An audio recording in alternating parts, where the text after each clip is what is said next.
Kini ang atong latest weather update, Wednesday, January 6, 2021. Ang Intertropical Convergence Zone o ang panagtagpo ng duha ka hangin gikan sa Northern ug Southern Hemisphere ang padayon nakaapekto sa may lalawigan sa Mindanao.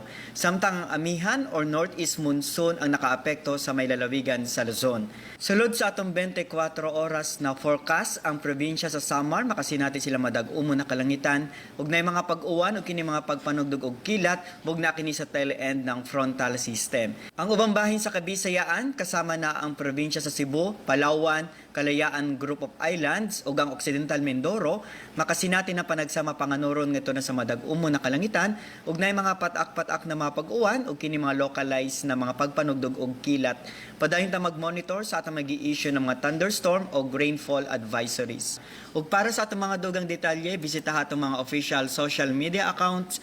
Kini si Jomar Eclarino gikan diri sa Mactan, Pag-asa, Visayas. DOST, mayong adlaw.